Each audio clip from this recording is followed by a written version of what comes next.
সড়ক ধরে বাইক মিছিল গেছে, সেখানেও আরেকজন মন্ত্রী আপনাদের চ্যানেলের সুবাদে বা প্রিন্ট মিডিয়ার সুবাদে সারা রাজ্যের মানুষ দেখেছেন কিভাবে একজন মন্ত্রী শাসাচ্ছেন বিরোধী রাজনৈতিক দলের সর্বভারীয় নেতাকে। If you have the guts, conduct a street corner meeting, মানে সেই বিধানসভা কেন্দ্রে একটা স্ট্রিট কর্নার মিটিং করতে দেবেন না। আপনাদের চ্যানেলে এগুলো আছে, সোশ্যাল মিডিয়া তো আছেই, এবং প্রায় গোটা বিধানসভা কেন্দ্রে ঘেরাও করে সেদিন 30 জনের উপরে নেতা কর্মীর উপর আক্রমণ করেছে। গতকালই দক্ষিণ ত্রিপুরা রাজনগর বিধানসভা কেন্দ্রের বরপাথরিতে এরকম একটা মিটিং ছিল। সে মিটিংয়ে ঘটনাচক্রে আমিও ছিলাম। মিটিং থেকে শান্তিপূর্ণভাবে ফেরার পথে সেই বিধানসভা কেন্দ্রের বর্তমান বিধায়ক সুদন দাস, তার গাড়ির উপর আক্রমণ হয়েছে এবং আরো মিছিল ফেরতা গাড়ি 3-4টা গাড়ি ভাঙচুর করেছে, মহিলা সহ অনেকে আহত হয়েছেন। এবং দুর্ভাগ্যের হল এই সমস্ত ঘটনা কোনো রিমোট জায়গাতে, অর্থাৎ দূরবর্তী এলাকা, পুলিশ পল্টন নেই, মানুষজন নেই, গভীর অরণ্য, কাজেই প্রশাসনের নজরের দূরে এরকম নয়। যে এবার ভারতের নির্বাচন কমিশন নির্বাচন ঘোষণা হওয়ার বহু আগে থেকে 100 কোম্পানির বেশি আরো নাকি ফোর্স আসছে, সেন্ট্রাল প্যারামিলিটারি ফোর্স আসছে, এবং আমরাও দেখছি যে নানা রকমের force, CRPF, BSF, CISF, railway police, Indo Tibetan border police ছেয়ে গেছে। কিন্তু এত পুলিশ থাকা সত্ত্বেও, নিরাপত্তা কর্মী থাকা সত্ত্বেও, তাদের চোখের সামনে মন্ত্রীদের নেতৃত্বে, বিজেপির তাবড়তোড় নেতাদের নেতৃত্বে এইভাবে মানুষের গণতান্ত্রিক অধিকারের উপরে, সাংবিধানিক অধিকারের উপরে আর নির্বাচন কমিশনের ঘোষণাকে চ্যালেঞ্জ করে এই ঘটনাগুলি হচ্ছে। কাজেই এটা আমাদের যে এই রাজ্যে আসলে গণতন্ত্র থাকবে কিনা, সংবিধান সত্যি সত্যি চলবে কিনা, এবং মডেল কোড অফ কন্ডাক্ট ঘোষণা হওয়ার পর গতকাল যেভাবে এর মানে উদযাপন তারা করল, আমরা আতঙ্কিত। তো এই জন্য এর প্রতিবাদে আমরা সমস্ত বিজেপি বিরোধী রাজনৈতিক দলগুলো, ধর্মনিরপেক্ষ এবং গণতান্ত্রিক দলগুলোর তরফ থেকে আমরা ত্রিপুরা রাজ্যের সমস্ত গণতন্ত্রপ্রিয়, শান্তিপ্রিয়, সংবিধানের প্রতি শ্রদ্ধাশীল, এই রাজ্যের রাজনৈতিক ঐতিহ্য, নির্বাচন মানে আমাদের কাছে যে 12 মাসের 13 পার্বণের সাথে আরেকটা পার্বণ, একটা উৎসব, সেই মেজাজে যাতে ভোট আমরা দিতে পারি এবং সেরকম ভাবে জনগণের প্রতিনিধি নির্বাচিত করতে পারি, সেই দাবিতে আগামী 21 তারিখ তো না, 21 তারিখ আমরা চিফ ইলেকটোরাল অফিসারের অফিসে শুধু দলগুলোর তরফ থেকে না, ত্রিপুরা রাজ্যের জনগণের তরফ থেকে আমরা একটা শান্তিপূর্ণভাবে আমরা ডেপুটেশন সম্মিলিত করব। সকাল 10টায় রবীন্দ্র শতবার্ষিকী ভবনের সামনে আমরা মিলিত হব, সেখান থেকে মিছিল করে আমরা সিইওর অফিসে আমরা যাব। সিইও থাকবে ডিএম অফিসে। ডিএম থাকবেন না? উনি আসবেন। আমি আচ্ছা আচ্ছা, ঠিক আছে, তাহলে সেরকম ভাবেই আমরা আমাদের করে নেব। আমাদের এই কর্মসূচিতে সামিল হওয়ার জন্য, এবং গতকাল দেখেছেন কমলপুরের বামনছড়াতে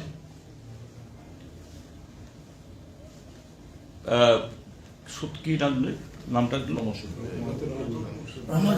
হ্যাঁ, প্রণজিৎ নমশূদ্র নামে একজন খুন হয়েছে। তার অপরাধ, সে ত্রিপুরা মথা দলের একজন কর্মী। তো এই রাজ্যে কোন জাতীয় দল বা আঞ্চলিক দলের হয়ে কেউ কাজ করতে পারবে না। এবং শুনছি যে তার ডেড বডি নাকি দেওয়া হচ্ছে না সেখানে। ত্রিপুরা মথার মাননীয় চেয়ারম্যানকে আমি ফোন করেছিলাম এই কর্মসূচিতে, এই প্রেস কনফারেন্সে তাদের একজন আসার জন্য। তিনি আমাকে বলেছেন যে আমি তো দিল্লিতে নেই, ত্রিপুরাতে নেই, আমার যারা কথা বলতে পারেন আগরতলা শহরেও তারা কেউ নেই, সবাই ওখানে গেছেন। আজকে বিকাল 6টায় তিনি ফেসবুক লাইভ করবেন, এবং আমি আপনারা যে আবেদন জানাচ্ছেন সমস্ত ধর্মনিরপেক্ষ রেসপেক্টিভ টু পলিটিক্যাল পার্টি এতে কন্ডেম করার জন্য এবং এগিয়ে আসার জন্য আমি তার সাথে সহমত আমরা পোষণ করছি। কাজেই আপনাদের মাধ্যমে আমরা ভারতের নির্বাচন কমিশনের কাছে এবং ত্রিপুরা প্রশাসনের কাছে, সরকার বলতে তো বুঝায় এই বর্বররা যেখানে দখল করে আছে, ভারতীয় জনতা পার্টিকে তো বর্বর পার্টি ছাড়া তো কিছু বলা যায় না, কিন্তু প্রশাসনের কাছে ইমিডিয়েটলি যে সমস্ত মন্ত্রীরা এরকম ভাবে আইন হাতে তুলে বিনা প্ররোচনায় বিরোধী দলের উপর আক্রমণ, প্রাণঘাতী আক্রমণ করছে, তাদের সেই সমস্ত দ্বারায় অনতি বিলম্বে এদের বিরুদ্ধে ব্যবস্থা গ্রহণ করা হোক আইনগতভাবে। তা না হলে পরে সুস্থ নির্বাচন সেখানে হবে না। তা আপনাদের প্রচার মাধ্যমের কাছে আমাদের আবেদন, কারণ গণতন্ত্র যখন আক্রান্ত হয় প্রচার মাধ্যম তারা সুরক্ষিত থাকতে পারেন না। যে কোনো একটা 5 বছরে এত সংখ্যক সাংবাদিক যে এই আক্রান্ত হওয়া, অপদস্থ হওয়া, নানাভাবে লাঞ্ছিত হওয়া, হয়তো আরো অনেকগুলি রিপোর্টই হয়নি। কাজেই এটা সংবিধান গণতন্ত্রের পক্ষে এবং গণতন্ত্রের সমস্ত স্তম্ভের পক্ষে এটা জরুরি। আপনারাও যে রাজ্যে সুস্থ স্বাভাবিক বাতাবরণে ভোট হোক, সেই পরিবেশ গড়ে তোলার জন্য আপনাদের তরফ থেকেও আমরা সার্বিক সহযোগিতা চাই। এটা কোন দলকে জেতানোর জন্য আপনারা সংবাদ মাধ্যম বলবেন কথা বলছি না, কিন্তু সুস্থ স্বাভাবিক অবাধ গণতন্ত্র এই ভোটের ব্যবস্থা হোক, এটা সুনিশ্চিত করার জন্য আপনাদেরকেও আমরা আহ্বান জানাই, সেই ভূমিকা আপনারা গ্রহণ করুন।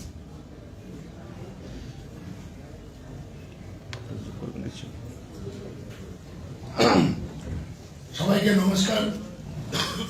আমাদের আজকের এই গুরুত্বপূর্ণ প্রেস মিটিং, যে সকল রাজনৈতিক দলের প্রতিনিধিরা এসছেন তাদেরকে আমি কংগ্রেসের তরফ থেকে অভিনন্দন জানাচ্ছি। সঙ্গে সঙ্গে লেখালেখি জগতে যারা সাংবাদিক বন্ধুরা আছেন, প্রিন্ট মিডিয়া, সবাইকে আমি কংগ্রেস পার্টির তরফ থেকে অভিনন্দন জানাচ্ছি। আমি বিশেষ বলবো না, একটি কথা বলবো, অনেক আশা আকাঙ্ক্ষা নিয়ে বিজেপি জোটকে মানুষ ক্ষমতায় বসিয়েছে, তাদের প্রতিশ্রুতি একটুও পূরণ করেনি। আজকে মানুষ এই সরকারের বিরুদ্ধে তিতি বিরক্ত হয়েছে, এটা জেনে সন্ত্রাসের পথ বেছে নিয়েছে। আমরা বিশ্বাস করি রাজ্যের গণতন্ত্র প্রিয়, শান্তিপ্রিয় মানুষ এই সন্ত্রাসের সঠিক জবাব দেবে এবং মোকাবিলা করার জন্য আমরা তৈরি আছি। আজকে সাংবাদিক বন্ধুদের প্রতি যে আশ্বাস দিয়েছিল, সাংবাদিক খুন হয়েছে, কোনো বিচার হয়নি। যুবকদের যে আশা দিয়েছিল তা যুবকদের মুখের গ্রাস কেড়ে নিয়েছে। 2323 তাদের প্রতিও তারা আশা দিয়েছিল, তাদের পেটে লাথি মেরেছে ঈশ্বর। সর্বক্ষেত্রে শিক্ষক কর্মচারী থেকে শুরু করে সর্বক্ষেত্রে মানুষ হতাশ হয়েছে, যার কারণে আমরা এই পার্টিগুলা মার্ক্সবাদী কমিউনিস্ট পার্টি সহ বামপন্থী এবং আমরা জাতীয় কংগ্রেস একটা প্ল্যাটফর্মে এসেছি। এই ফ্যাসিস্ট বিজেপি সরকারকে আমরা পরাস্ত করার জন্য। আমার বিশ্বাস এই সরকারকে আমরা পরাস্ত করতে পারবো, মানুষ তৈরি হয়েছে। একটি কথা বলতে চাই, এই সরকার নির্বাচন ঘোষণার পরেও ইলিগ্যাল কাজ করছে। আজকে টিপিএসসির অ্যাসিস্ট্যান্ট প্রফেসরের ইন্টারভিউ হয়েছে এজিএমসি, এর মধ্যে মন্ত্রীর ছেলেও আছে, তাকে দেওয়ার জন্যই শিক্ষামন্ত্রীর ছেলেও আছে। অনেকে বলে থাকেন কাতলা মাছটা কি জানি, কাতলা মাছের এই ছেলেও এই ইন্টারভিউতে যোগ দিচ্ছে। সেটা বড় ইলিগাল। নির্বাচনের মুখে ঘোষণা হয়ে গেল, নির্লজ্জভাবে ইলিগাল এইভাবে করছে। এটা আজকের এই প্রেস মিটে আমরা ধিক্কার জানাই এবং ইলেকশন কমিশনকে বলবো এটা যাতে ক্যান্সেল করে। যাই হোক, আমি এইটুকু বলবো। এবং 21 তারিখে যে প্রোগ্রামটা আমরা ঘোষণা করেছি, শান্তিপ্রিয় মানুষ, সাংবাদিক থেকে শুরু করে সকল অংশের ছাত্র, যুব, কৃষক, শ্রমিক সবাইকে আমরা 21 তারিখে যে আমরা সমাবেশ, র্যালি এবং চিফ ইলেকট্রাল অফিসারকে ডেপুটেশনে সামিল হওয়ার জন্য আমি আহ্বান রাখি। এবং সকলের হাতে জাতীয় পতাকা থাকবে, কোনো দলীয় পতাকা থাকবে না, সবার হাতে। আমার ভোট আমার অধিকার, আমার ভোট আমার অধিকার, জাতীয় পতাকা থাকবে। আমরা কোনো পলিটিক্যাল পার্টির কোনো সিম্বল নেব না, পতাকা নেব না। আমি সবাইকে নমস্কার জানিয়ে আমার বক্তব্য শেষ করছি।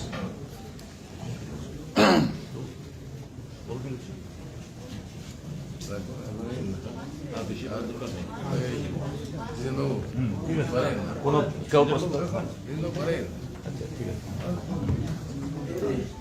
সাংবাদিক বন্ধুগণ, আজকে এই সাংবাদিক সম্মেলনে উপস্থিত গণতান্ত্রিক ধর্মনিরপেক্ষ রাজনৈতিক দলের মানুষের মেজাজ, যেটাকে বলে মুড অব দ্য মাসেস, দেখেই রাজনৈতিক দলগুলোকে চলতে হবে। গত 3রা মার্চ 2018 অপরাহ্ন থেকে আজকে সকাল পর্যন্ত এই রাজ্যের যে পরিস্থিতি এটা আমরা সবাই জানি, এবং তা আপনারা বিভিন্ন প্রচার মাধ্যমে আপনারা সাংবাদিক বন্ধুরাও একাধারে আপনারা তুলে আসছেন, প্রচার করে আসছেন, মানুষের সমক্ষে আপনারা তুলে ধরে আসছেন। গণতান্ত্রিক পরিবেশ নেই, আইন শৃঙ্খলা সম্পূর্ণ বিপর্যস্ত। এই অবস্থায় গতকালকে নির্বাচন কমিশনের ঘোষণার মধ্য দিয়ে ভারতবর্ষের সংবিধান স্বীকৃত পবিত্রতম যে কর্মযজ্ঞ সেটা আমাদের শুরু হয়ে গেছে, অর্থাৎ এ রাজ্যের মানুষের ভোটাধিকার প্রয়োগের যে যজ্ঞ। তো নির্বাচনে আমরা জানি গণতান্ত্রিক পরিবেশ সুষ্ঠু থাকলে পরে সবকটি প্রতিদ্বন্দ্বী রাজনৈতিক দল তাদের ম্যানিফেস্টোর মাধ্যমে তার দলের যে বক্তব্য, তার দলের প্রার্থীরা কি করবেন আগামী দিনে, তার দল কি করবেন, এটা মানুষের সম্মুখে তার তুলে ধরবে। শাসক দল তার অ্যাচিভমেন্টগুলো তুলে ধরবেন, বিরোধী রাজনৈতিক দলগুলো কোথায় ঘাটতি ছিল এগুলো তুলে ধরবে। সেই জায়গাতে একটা রাজনৈতিক দল, বিশেষ করে ক্ষমতায় যারা থাকবে, তারা বিরোধী দলের যে রাজনৈতিক বক্তব্য সেটা প্রকাশ করতে পারবেন না, এটা গণতন্ত্র মানবেন না। কিন্তু আমরা দেখলাম যে শাসক দলের দুর্বৃত্ত বাহিনী, দলের নেতৃত্বের মদতেই বলবো আমরা, তারা সেটা করে যাচ্ছেন। অর্থাৎ যে জিরো ভায়োলেন্স স্কুলের যে ঘোষণা নির্বাচন দপ্তরে, নির্বাচন কমিশনে, সেটাকে যেন তারা একটা জেহাদ ঘোষণা করে তার বিরুদ্ধে। এই কারণে যেটা কংগ্রেস নেতা আমাদের বিধায়ক শ্রীযুক্ত সুদীপ রায় বর্মন বলেছেন যে ত্রিপুরার জনগণ চাইছেন আপনারা একত্রিত হন, আমরা আমাদের ভোটাধিকার প্রয়োগের ব্যবস্থাটা সুনিশ্চিত করব। এই যে মুড অফ দি মাসেস, এই মুড অফ দি মাসেসটা বুঝেই এ রাজ্যের জনগণের প্রতি দায়বদ্ধ, ওদের জনগণের প্রতি দায়বদ্ধতা নেই। আমরা গণতান্ত্রিক ধর্মনিরপেক্ষ দলগুলো এই যে ত্রিপুরা রাজ্যের নির্বাচক মন্ডলের নিকট, ত্রিপুরা রাজ্যের জনগণের নিকট যে আমাদের দায়বদ্ধতা, এই দায়বদ্ধতার নিরিখে আমরা একত্রিত হয়েছি। এবারে নির্বাচনে যাতে সবাই প্রত্যেক ভোট দাতা যাতে তার ভোটাধিকারটা প্রয়োগ করতে পারেন তার ব্যবস্থা সুনিশ্চিত করার জন্যই আমরা একত্রিত হয়েছি। আজকে আপনাদের কাছে আমাদের সেই বক্তব্য তুলে ধরার জন্য সকলকে আপনাদের কোনো প্রশ্ন থাকলে করতে পারেন। একজনের জন্য প্লিজ। আপনারা যে লড়াই করবেন ভোটের ইলেকশনে সবাই যৌথভাবে প্রত্যেকের অধিকার রক্ষার জন্য যেটা করবেন সেটা কি আপনারা আসন ভাগাভাগি করবেন দলের মধ্যে বা বিভিন্ন পলিটিক্যাল পার্টির মধ্যে? হ্যাঁ, আমরা যে আসনে যাকে দিলে বিজেপিকে পরাস্ত করতে পারে, জামানত জব্দ করতে পারে, এই নিরিখে আমরা সিট ভাগাভাগি করব। সিটিং যে এমএলএ গুলো আছে ওদের কি রাখা হবে? আলোচনা চলছে, দেখা যাক এবং ফাইনাল স্টেজ। আপনাদের অ্যালায়েন্সের ফোর্স এখানে আমরা মথাকে কবে পাবো? ফিজিক্যাল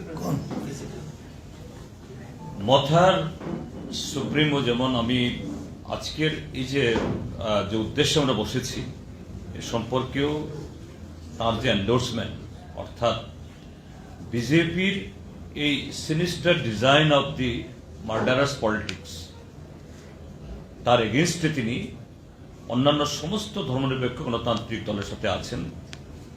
তিনি বলেছেন তিনি আজকে সন্ধ্যা 6টায় ফেসবুক লাইভে বসবেন এবং রিগার্ডিং দি ইলেকশন সেই ক্ষেত্রে তো তিনি বলেছেন যাতে দলগুলোর মধ্যে, অর্থাৎ বিজেপি বিরোধী দলগুলোর মধ্যে ভোট ভাগাভাগের সুযোগ নিয়ে যাতে বিজেপি সুযোগ না পায়, তিনি তার জন্য তার দলের তরফ থেকেও সে ভূমিকা রাখবেন। তিনি যেহেতু তাদের দলের রেজিস্ট্রেশন নিয়ে এখনো হয়নি, এটা নিয়ে দৌড়াদৌড়িতে আছেন, এই জন্য তিনি ফিজিক্যালি আজকে ওনাকে আমরা পাইনি, বাট উই আর এক্সপেক্টিং। কারণ আমাদের আপিল তিনিও ডিনাই করেননি, বলেছেন না আপনাদের আপিলের সাথে, এবং ইদানিংকালে যে কটা পাবলিকলি ওনার অ্যাপিয়ারেন্স হয়েছে, খমলুঙের জনসভা সেদিন 16 তারিখে এবং পরদিন প্রেস কনফারেন্স করেছেন, সেখানেও প্রায় একই যে সুরে তিনি কথা বলেছেন। So let us expect, let us hope the best. Directly মথা যে ইন্ডিকেশন আপনারা পাচ্ছেন, মথা ডাইরেক্টলি না, বিজেপিকে হারানোর জন্য ওনার পক্ষ থেকে যে বেস্ট পসিবল যেভাবে তিনি পার্টিসিপেট করতে পারবেন, তিনি সেই ক্ষেত্রেতে তার ভূমিকা নেবেন। তিনি এই কথাগুলি বলে যাচ্ছেন বারবারই। কাজে আমাদের আশা ত্রিপুরাজ্যের মানুষের যে ডিজায়ার, যে আর্টস, তিনি এটাকে ডিনাই করবেন না, এটা আমরা আশা করি। রিটেন কমিটমেন্টের যে কথা বলছেন বারবার এই বিষয়ে না, যেমন এই ক্ষেত্রেতে আমরা বলেছি that regarding the constitutional solution for upliftment of the indigenous people of our state, and which happened due to the neglect of last more than 7 decades, it has to be revoked. Amra onto the left party unequivocally we share that pains, we share that sentiment. এই ক্ষেত্রে তাদের সাথে আমাদের বিরোধ নেই, কিন্তু একটা জায়গা তিনি বলেছেন, তারা তাদের বক্তব্য বলেন যে না আমরা গ্রেটার ত্রিপুরা ল্যান্ড চাই। তো সেই ক্ষেত্রেতে আমরা যে আলোচনা করি, আমরা বলি if your greater Tripura land it speaks for development, it speaks for আপলিফটমেন্ট, it speaks for the justice, we also support that, but not the bifurcation of the state, because it is geographically, culturally, for the state of Tripura, it is unrealizable. কিন্তু তার অর্থ যদি এটা হয় যে overall development, yes 100% we do agree, এবং সেই জায়গাতে what you are asking for the written commitment through our manifesto in our manifesto, যদিও ম্যানিফেস্টো এখনো প্রকাশ হয়নি, লেফট পার্টিগুলো আমাদের পার্টির তরফ থেকে আমরা দেব, লেফট পার্টিও নিশ্চয়ই একসাথে আমরা আলোচনা করে একসাথে দিতে পারি কিনা আমরা চেষ্টা করব। কিন্তু আমি তবু একটু আগাম বলছি যে আমাদের ম্যানিফেস্টোতে we the left has always been champion for the right of the Adivasi or indigenous people. So there, to achieve the maximum autonomy, maximum rights within the framework of the constitution, what they are also demanding that constitutional solution. We do agree to that. এবং manifesto এটা কোনো একজন ব্যক্তিকে বা দলকে written একটা কাগজ দেওয়ার চাইতে manifesto is the most powerful মানে কি বলে ডকুমেন্ট, কারণ এটা পাবলিকলি আমরা দেব। না না, আমাদের তরফ থেকে that will be the manifesto. ঠিক না, ওদের সাথে যখন আলোচনা করে যদি ওরা ঠিক সেরকম বলে একটা কমন মিনিমাম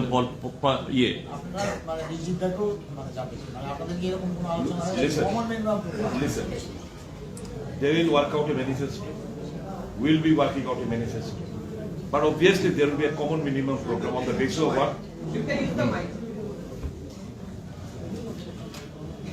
প্রত্যেকটি নির্বাচনী দল যারা নির্বাচনে লড়াই করবে, রাজনৈতিক দল, তারা তাদের পার্টির দৃষ্টিভঙ্গিটা আপনার নির্বাচনী ইস্তেহারের মধ্যে প্রকাশ করে থাকে। তাদের সোচ আগামী 5 বছর কি করবে, এটা প্রত্যেকটি পার্টি করবে। আমরা যারা এই গণতান্ত্রিক শক্তি, ধর্মনিরপেক্ষ শক্তিগুলো, আমরা একটা কমন মিনিমাম প্রোগ্রাম আমরা তৈরি করব, যেটার উপর ভিত্তি করে আগামী দিন এই প্রত্যেকটি ধর্মনিরপেক্ষ রাজনৈতিক দলগুলো তাদের পথ চলা সে রাস্তাতে পথ চলবে, তার জন্য একটা কমন মিনিমাম প্রোগ্রাম। সুদীপবাবু, মহারাষ্ট্র কেন্দ্রের কাছেও দাবি করছে, এই জিনিসটা আপনারা কিভাবে দেখছেন? আপনাদের কাছেও এই যে লিখিত প্রতিশ্রুতির দাবি আবার কেন্দ্রের কাছেও, এটা আপনারা কিভাবে দেখছেন? আপনি তো দাবি করতেই পারেন, কনস্টিটিউশনাল প্রভিশন রয়েছে, উনি কনস্টিটিউশনাল সলিউশন চাইছেন। আমাদের মধ্যে কনস্টিটিউশনাল সলিউশন আরেকটা হতে পারে, ওনার মধ্যে কনস্টিটিউশন আরেকটা হতে পারে। এটা আলোচনা ক্রমেই তো আমরা আমাদের মধ্যে কিংবা কেন্দ্রীয় সরকারের সাথে অন্য রাজনৈতিক দলের সাথে আলোচনা ক্রমেই তো সমাধান হবে। একটা কোশ্চেন হচ্ছে, মানে আপনাদের বিরুদ্ধে শাসকদের একটা ইস্যু এই কংগ্রেস এবং সিপিআইএম জোট, বলা হয় যে আপনারা তো আগেই তাহলে সামনাসামনি আসতে পারতেন, তাহলে আপনাদের যেমন অভিযোগ ছিল সিপিএম প্রচুর কংগ্রেস কর্মী মারা গেছে, সিপিএম এরও একই রকম অভিযোগ রয়েছে জোট সরকারের বিরুদ্ধে। তো প্রশ্নটা হচ্ছে এই যে এই জোটটা কি অস্ত্র করছে বিজেপি, এবং মানে কোথাও না কোথাও আপনারা এতদিন মানুষকে বোকা বানিয়েছিলেন এই বিষয়টা। আপনি যদি দেখেন তাদের গত নির্বাচনে যে কথাবার্তা হলো, অস্বীকার করি না আমরা, খুন হয়েছে, অস্বীকার করার কোন রাস্তা নেই। কংগ্রেসের জোট জামানত হয়েছে, বামফ্রন্টের সরকার হয়েছে, তাই তো মানুষ এদেরকে সুযোগ দিয়েছিল যে খুন খারাপি বন্ধ হবে, বন্ধ তো হয়নি। For the first time ever in the history of Tripura, জবের থেকে ওয়েবসাইট, পুলিশ পিএইচপি ওয়েবসাইট দেখেছেন, আপনারা জাস্ট চেক ইট আউট। এতকাল প্রত্যেকটি গ্রামের ডাটা থাকতো, গ্রামের ডাটা ঊর্ধ্বমুখী বলে টোটাল ওয়েবসাইট থেকে ওমিট করে দিয়েছে। এটা ভাবা যায় বলুন? নারী ঘটিত অপরাধ আমি জিজ্ঞেস করেছিলাম, ওয়েবসাইট जो डेटा है उसमें आप क्राइम अगेंस्ट वुमेन का डेटा क्यों नहीं फिट करते? तो बोले आपको तो হাসতে হাসতে বলে आपको तो पता है। এখন এত ঊর্ধ্বমুখী গ্রাফ সমস্ত ক্ষেত্রে, খুন,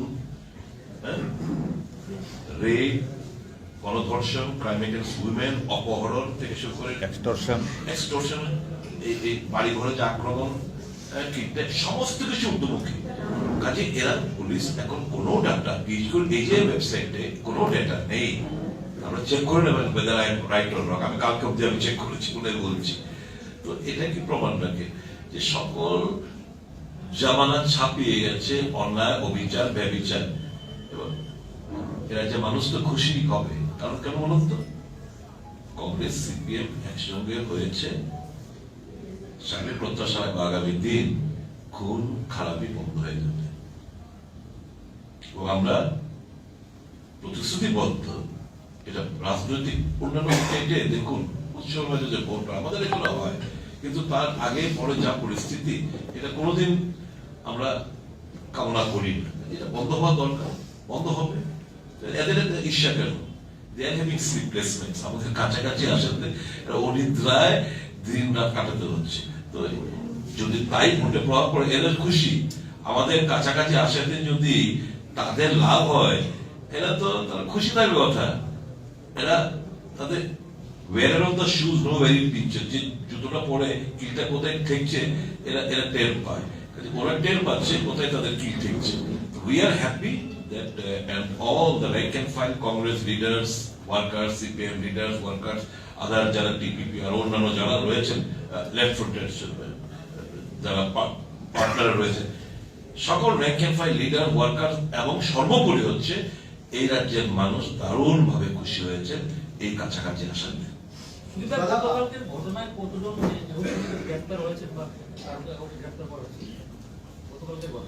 গতকালকের ঘটনায় তো দেখুন, মারও খেলাম, স্কুটারও ভাঙলো। এরা যখন অপবাদ দিতে তোরা ওস্তাদ, তাদের নিজের পার্টি অফিসে 2-4টে চেয়ার, একটা টেলিভিশনটা ওদের কি করেছে, ভেঙেছে। ভেঙে কেস দিয়ে আমাদের একটা ছেলেকে কালকেই একজনকে অ্যারেস্ট করেছে। শুনেছি 2-3 জন অ্যারেস্ট হয়েছে। আমি বিস্তারিত খবরটা এই মুহূর্তে আমার কাছে নেই, হয়তো পেয়ে যাব। কিন্তু গতকাল আমাদের একজন কর্মীকে, যিনি গোপাল রায় সাহেবের ছিলেন, উনিও মার খেয়েছেন, থানায় গিয়ে আশ্রয় নিয়েছে। তো গোপাল বাবু আরেকজনকে দিয়ে পুলিশদের পাঠিয়ে দেবো, ছেলেটাকে গ্রেফতার করে রেখে দিচ্ছে, পরে পাঠাবো তাকে। তারপর ওকে শুনলাম ওকে গ্রেফতার করেছে। তো এই তো চলছে সারা রাজ্যে। আমাদের এপিল থাকবে আজকের সেকুলার ডেমোক্রেটিক ফোর্সের তরফ থেকে পুলিশ এবং অ্যাডমিনিস্ট্রেশনের কাছে। You have suffered immensely. You are the son of the soil. Think of the state. Think of your family. Think of your neighborhood. Think of the society. Discharge your duties in accordance. We do not want any undue favor, but for God's sake, save the people of the state.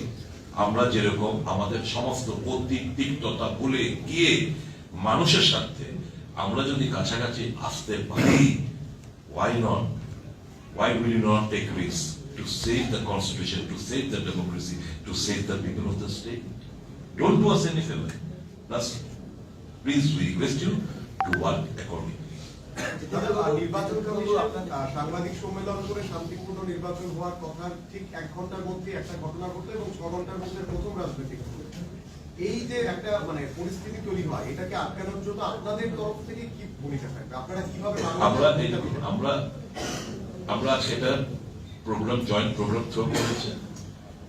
আগামী পরশুদিন 21 তারিখ সমস্ত ধর্মনিরপেক্ষ secular যারা ত্রিপুরা নিয়ে ভালোবাসে, কোনো পার্টির ফ্ল্যাগ থাকবে না।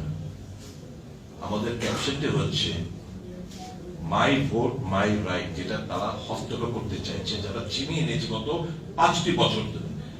মানুষ তাদের ভোটাধিকার প্রয়োগ করুক, সেই স্পেসটা দিতে চাইছে। আমরা তাই without any party colour, without any party agenda, কোন পার্টি ঝান্ডা ছাড়া জাতীয় পতাকা, it is the reflection of unity, it is the reflection of brotherlyhood, it is the reflection of truth. এই সততা নিয়ে আমরা আগামী দিন সকলকে আবেদন করছি, সকল এনজিও, সকল মানুষকে, প্লিজ কাম জয়েন আস। সেদিকে তো আওয়াজ তুলি যে মাই ভোট ইজ মাই রাইট, আমি ভোটাধিকার প্রয়োগ করতে চাই, মাই ভোট মাই রাইট। এই শক্তি থেকে আমাদের ত্রিপুরার জনগণের কাছে আমাদের এপিল থাকবে, please come join. We not going to provide any vehicle, আমরা কোনো গাড়ি ঘোড়া কোনো কিছু আমরা দেব না। আমরা দেখতে চাই এ রাজ্যের মানুষ কতটা responsive. I believe the people will respond immensely and turn up on that particular day to save democracy with a caption, "Ki my vote is my right." Sir, মুখ্যমন্ত্রীর একটা উক্তি রয়েছে যে আপনাদের কাছে কোনো ইস্যু নেই, ইস্যুহীনভাবে আপনারা রাজনীতি করছেন এবং আপনারা জনমতামত নিচ্ছেন না, জনসমক্ষে যাচ্ছেন না, ইচ্ছে করে বাইক থেকে পড়ে যাচ্ছেন, মাথা ভাঙাচ্ছেন, কি বলবেন? না, আমি উনি রাজনৈতিক ব্যক্তিত্ব না, ওনার এই বক্তব্য আমরা কোন রিয়াকশন জানানোর প্রয়োজনীয়তা বোধ করি না। তবে যত কথা উনি বলবেন, মানুষের মধ্যে যে একটা ভালো মানুষের ছবি, মানুষ তার আসল ক্যারেক্টারটা কতদিন চাপিয়ে রাখতে পারে বলুন? মুখস্থ খুলে যায়, মুখ আর মুখোশের মধ্যে যে একটা ডিফারেন্স রয়েছে সেটা মানুষ বিচার করছে। কাজে আমরা নন পলিটিক্যাল লোকে নন পলিটিক্যাল স্টেটমেন্টে আমরা এতটা ইম্পালসিভ না যে আমরা রিয়েকশন দেব।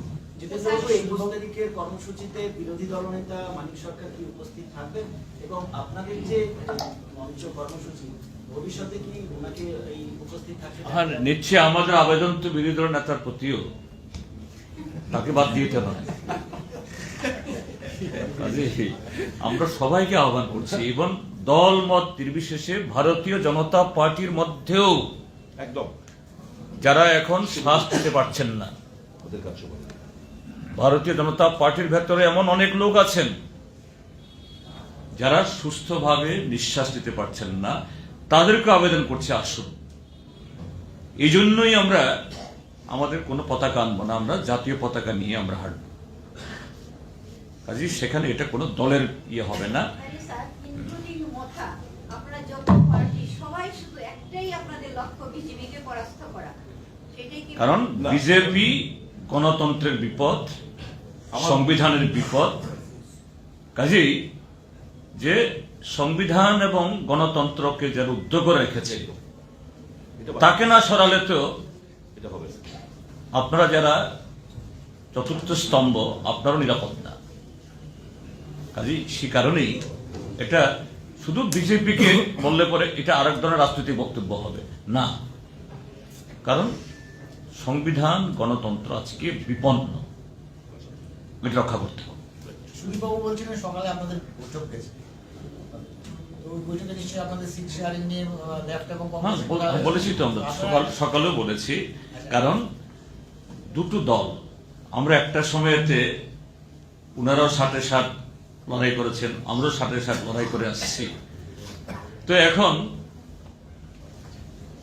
ওনারা যদি মনে করুন 10টা 20টা বা 30টা যদি মানে কোন দল হয়, আর একটা দল তাকে এই ছাড়তে হবে, তো এটা এক বৈঠকে তো আর এটা সমাধান হবে না। কাজে তো আজকে আমরা ফার্স্ট সিটিং দিয়েছি, আরো কয়েকটা সিটিং করে দিচ্ছি, আমরা সমাধান, আমরা একটা ঐক্যমত, সময় তো খুব বেশি নেই, ওই সময়ের মধ্যে হবে, ওই সময়ের আগে কি কথা অন্তত বিজেপির আগেই আমরা করে ফেলবো। অন্তত বিজেপি আমরা করে নমিনেশন সাবমিট করার পরও বিজেপি তার প্রার্থী তালিকা ঘোষণা করতে পারবে না, এটুকু বলতে পারি।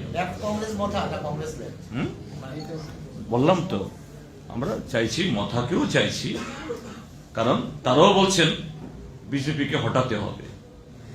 স্বাভাবিক, বিজেপিকে যারাই হটাতে চান সবাইকে আমরা চাইছি, সেই কারণে আরো 1-2 রাউন্ড লাগবে, লাগবে, নিশ্চয় লাগবে। আজকের মধ্যে কি যৌথ মঞ্চের প্রার্থী তালিকা ঘোষণা করা হবে নাকি আলাদা আলাদা? দেখা যাবে ভাই, কিছু একদিনে যাওয়ার চেষ্টা করবেন। थोड़ा सा आप लोगों में उत्सुकता रहना चाहिए। একটা খবর ছড়ছে যে 1-2 শাসক দলের বিধায়ক নাকি কংগ্রেসের সঙ্গে যোগাযোগ রাখছে, কতখানি সত্যতা বা কারা রাখছে? রাখুন, শুনুন, বিজেপি দল ছেড়ে অনেকে ইতিপূর্বে এর আগেও অনেকে আসতে চাইছে। আমরা শুধু একটাই বলেছি, আমাদের দলে যারা দুর্নীতি পড়ায়, যারা মানুষের ক্ষতি করেছে, তাদেরকে আমরা কোনো অবস্থাতে দলে আমরা নেব না। যে 1-2 যোগাযোগ করেছেন, এখনো করার চেষ্টা করছেন, আমি বলেছি শুধু গত 5টা বছর তো তোমরা অবাধে লুটপাট করেছো, ভেবে দেখবে আমাদের এখানে আসবে কিনা। কারণ তোমরা আসলে কিন্তু ইডি, সিবিআই এবং ইনকাম ট্যাক্সের ক্লিয়ারেন্স আসতে হবে। তোমাদের বাড়ি ঘরে আমরা এই ইডি, সিবিআই এবং ইনকাম ট্যাক্সের রেট আমরা চাইবো না আমাদের দলে আসার এমনিতে রেট করুক, কিন্তু আমরা এই সমস্ত অবভিয়াসলি এই ইডি, সিবিআই, ইনকাম ট্যাক্সের ভয়ে এরা আমাদের ডাকে সাড়া দেবে না, কিন্তু আসতে চাইলে আসতে পারবে না, আমরাই দেবো না সুযোগ। ঠিক আছে, তাহলে অনেক অনেক ধন্যবাদ। Thank you. পরিশেষে একটা কথা বলি, ত্রিপুরার ইতিহাসে শাসক দলের এত এমএলএ মিনিস্টার দল ত্যাগ করেনি। ত্রিপুরার ইতিহাসে এই শাসক দলের 7 জন নির্বাচিত বিধায়ক দল ত্যাগ করেছে। এখানে বোঝা যায় রাজ্যের অবস্থা কি। ভাতের ডেকের মধ্যে একটা টিপ দিলে বোঝা যায় ভাতটা হইল কি, রাজ্যের অবস্থা কি। এটা ধন্যবাদ। Thank you. আজকের প্রেস মিটটা ঐতিহাসিক। ধন্যবাদ। বলছি সেটা আমি বিভিন্ন সময়, সেই জন্য আমি বলছিলাম যে মিউনিসিপ্যাল ইলেকশনও আমি যেটা বোঝাতে চেয়েছি, এই রাজ্যের মানুষের একটা তৃণমূলের প্রতি একটা আস্থা আছে, মমতা ব্যানার্জির নেতৃত্বের প্রতি আস্থা আছে। এখন ধরুন আমাকে দায়িত্ব দিয়েছে, আমি যদি দায়িত্ব পালন না করে সেখানে ভাটা পড়বে, ভাটা পড়েছিল। সেই জন্য আমাকে যখন বারবার অনুরোধ করা হচ্ছিল তৃণমূলের দায়িত্ব নেওয়ার জন্য, সেই জন্য আমি বুঝতে গিয়েছিলাম যে লড়াই করতে গেলে আমি মমতা ব্যানার্জি থেকে কতটুকু সাহায্য পাবো, নাকি এই যে মাঝে মধ্যে একটা ভাটা আসে সেটা থাকবে। সেই ব্যাপারে যখন আমি আর কোনো সন্দেহ রইল না আলাপের পরে, এবং আমি যখন বুঝতে পেরেছি, আমি এখনও কনফিডেন্ট রাজ্যের মানুষ বারে বারে তৃণমূলের প্রতি বিশ্বাস দেখিয়েছে, কিন্তু দলের জন্য সেটা ঠিক জায়গায় পৌঁছতে পারেনি। উনি কথা দিয়েছেন, সেই আমি আজকে ধরেন সভাপতি হয়েছি মাস দেড়েক হলো, ওই সময় আমি সভাপতি ছিলাম না, কিন্তু আমি কংগ্রেস দলে থেকে বা অন্যান্য দলে থেকেছি যে মমতা ব্যানার্জির প্রতি মানুষের একটা বিশ্বাস আছে। সে বিশ্বাস রাজ্যের নেতৃত্বরা যদি ঠিক কাজটা করে, তৃণমূল এখানে প্রতিষ্ঠিত হবে, সামনের দিনে শক্তিশালী দল হবে, এইটুকু আমি বলতে পারি, এটা আমার বিশ্বাস। বিগত নির্বাচনে যখন মমতা ব্যানার্জি ত্রিপুরা এসেছিলেন, তিনি এসে বলেছিলেন যদি কলকাতা অর্ধেকটা রুটি খায়, বাকি অর্ধেকটা রুটি ত্রিপুরার জন্য থাকবে। সেই জায়গায় দাঁড়িয়ে এই আগাম বিধানসভা নির্বাচনের আগে আপনাদের সর্বোচ্চ নেত্রী যিনি রয়েছেন মমতা ব্যানার্জি, তার কোনো আশার আভাস? সেটা তো আমি বললাম, মানুষের আশীর্বাদ পেয়ে যদি তৃণমূল সরকার গঠন করতে পারে, সরকার গঠন করার ব্যাপারটা তো হলো মানুষের হাতে। মানুষ ভোট দেবে, মানুষ সরকার গঠন করবে, মানুষ যে দলকে চাইবে সেই দলের সরকার হবে। কিন্তু তৃণমূলের যদি সরকার হয়, আপনারা জানেন পশ্চিমবঙ্গের যে কর্মসূচিগুলি, দুয়ারে সরকার, ভারতবর্ষের রাষ্ট্রপতি মমতা ব্যানার্জিকে শ্রেষ্ঠ মানে এই কর্মসূচিকে বলেছেন এটা শ্রেষ্ঠ কর্মসূচি, ওনাকে পুরস্কৃত করতে যাচ্ছেন। এবং বিভিন্ন আসলে সরকারটা পশ্চিমবঙ্গে আপনার সাধারণ মানুষ, ধরুন সিটিজেনশিপ বলুন, নিত্য প্রয়োজন যেসব সিটিজেনশিপ বলুন, বার্থ সার্টিফিকেট বলুন, বিপিএল কার্ড বলুন, কেউ অফিসে যেতে হচ্ছে না। আগে অফিসে গেলে একটা সিটিজেনশিপ বা একটা কোনো সার্টিফিকেটের জন্য গেলে সেখানে যারা কর্মচারী আছে এই টেবিল থেকে ওই টেবিল, ঘুষের পর ঘুষ। এখন আপনার সেইগুলি কেউ অফিসে যেতে হচ্ছে না, আধিকারিকেরা বাড়িতে এসে পৌঁছে দিচ্ছে। আর আপনারা জানেন স্বাস্থ্যসাথী থেকে এগুলি বলতে গেলে অনেকগুলি কর্মসূচি। আমাদের ত্রিপুরার যে হসপিটাল, সরকারি হসপিটালে গেলে আপনি প্রথমে যাওয়ার সাথে সাথে বলবে আপনাকে স্যালাইনটা নিয়ে আসুন, ওষুধটা নিয়ে আসুন, কিনে নিয়ে আসুন। আর পশ্চিমবঙ্গে গরিব মানুষদের 5 লক্ষ টাকা পর্যন্ত আপনার ফ্রিতে চিকিৎসা হবে, 1 পয়সাও দিতে হয় না সরকারি হসপিটালে। বিভিন্ন কর্মসূচি আছে। এবং আমি যেটা বলতে চেয়েছিলাম, এখানে যদি মানুষের আশীর্বাদে তৃণমূলের সরকার হয়, আমরা চেষ্টা করব মানুষকে বোঝানোর জন্য, মানুষের কাছে যাচ্ছি এবং আমরা সাড়া পাচ্ছি। এবং আমার বিশ্বাস আমরা যদি ঠিকঠাক কাজটা করতে পারি, কর্মীরা যদি দায়িত্বটা পালন করে ঠিকভাবে, সেই লক্ষ্যে আমরা সাকসেসফুল হব। কালকে আমার মিটিং আছে কলকাতাতে মমতা ব্যানার্জির সঙ্গে, ওনার আসার দিন ধার্য হবে, অন্যান্য নেতাদের দিন ধার্য হবে। আমাদের 2-4 দিনের মধ্যে আমাদের মাঠে লড়াই আরম্ভ হয়ে যাবে, যদিও আমাদের ছেলেরা, কর্মীরা, নেতারা ত্রিপুরা রাজ্যে সর্বত্র কাজ করছে এখন। পীযূষবাবু, যে বিষয়টা আপনার কাছ থেকে জানবো, যে রাজ্যের যে প্রধান বিরোধী দলগুলি রয়েছে, আমরা দেখছি প্রত্যেকেই জোটের বার্তা রাখছেন, প্রত্যেকেই যারা বিরোধী দলগুলি রয়েছে তাদের ঐক্যের কথা বলছেন। সেই জায়গায় দাঁড়িয়ে আপনার কি অভিমত থাকবে? আপনার দল লড়াইয়ের কোন পথ বেছে নেবে, জোট নাকি একক? আজকে ত্রিপুরা রাজ্যে এটা একটা খুবই বড় প্রশ্ন। জোটের প্রশ্নে আপনি বলছেন 2018 সালে বিজেপি সরকার গঠন করেছে। কেন সেই সরকারটা গঠন হলো? বামফ্রন্ট ক্ষমতা আসার পরে 25 বছর এ রাজ্যে শাসন করেছে। বারে বারে মানুষ চেয়েছিল। সিপিএমের কিছুদিন শাসনের পরে দেখা গেল এই রাজ্যে মানুষের কথা বলার অধিকার নেই, প্রতিবাদ করার অধিকার নেই। দলের যদি আপনি কর্মী না হন, আপনার যত বড় যোগ্যতা থাকুক, আপনার চাকরি পাওয়ার কোনো অধিকার নেই। প্রতিবাদ করলে খুন, প্রতিবাদ করলে বাড়িঘরে আগুন, নারী নির্যাতন, এগুলি হচ্ছিল। মানে এটা ক্যাডার রাজ প্রতিষ্ঠিত হয়েছিল। মানুষ এটার থেকে মুক্তি পেতে চেয়েছিল। এবং তখন আমিও কংগ্রেসে ছিলাম। বিরোধী দল বলতে ত্রিপুরা রাজ্যে তখন কংগ্রেস দলে ছিল, বিজেপির তখন 1% ভোটও ছিল না। মানুষ, এ রাজ্যের মানুষ বামপন্থীর এই অপশাসন থেকে মুক্তি পেতে কংগ্রেসের উপর বারে ভরসা করেছিল।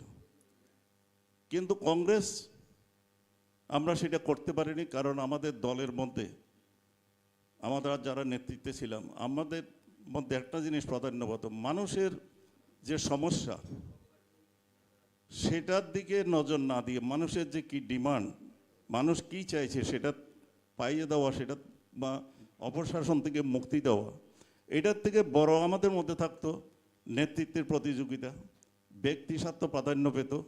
সিপিএমের সঙ্গে এদিক ওদিক করে 25 বছর আরামে কাটিয়ে দিল। মানুষ চাওয়ার পরও কংগ্রেস ব্যর্থ হয়েছে। মানুষের ইচ্ছার প্রতি সম্মান দিতে কংগ্রেস নেতৃত্বরা ব্যর্থ হয়েছে, মানে কখনোই সিরিয়াস ছিল না। এবং কংগ্রেসের মধ্যে তখন একটা সেকশন বলতোই যে কংগ্রেস আর সিপিএমের মধ্যে একটা আতাত আছে, দিল্লিতে দোস্তি, রাজ্যে কুস্তি। এটা আমাদের দলের মধ্যে একটা ছিল। পরবর্তীকালে বিজেপি এখানে আসলেন। আমাদের একটু আপনাকে থামিয়ে প্রশ্ন করবো, আপনি যেটা বললেন দলের মধ্যে রাজ্যে কুস্তি, দিল্লিতে দোস্তি, আপনি তো অনেক দিন দলের দায়িত্বে ছিলেন, আপনি সেই সংজ্ঞাটাকে পাল্টাতে পারলেন না? সেটাকে বাঁচাতে পারলে তো অনেক আগে বামফ্রন্ট এই রাজ্যের থেকে চলে যেত। আপনার কি প্রয়াস ছিল না সেদিকে? আমারও বয়স ছিল। আমি তো বলছি আমাদের মধ্যে এটা নিয়ে, মানে কংগ্রেসের গোষ্ঠীকন্দল তখন ছিল। গোষ্ঠীকন্দল ছিল। আমিও এক সময় শিকার হয়েছিলাম কংগ্রেস ভবনে, আমি নিজেও আক্রান্ত হয়েছি। সেগুলি তো আপনারাই টেলিকাস্ট করেছেন, আপনারাই দেখিয়েছেন। কংগ্রেস ভবনে মারামারি, কংগ্রেস ভবনে একে অপর, এক নেতা আরেক নেতাকে আক্রমণ করছে, কংগ্রেস ভবনে তালা দিয়ে দিচ্ছে।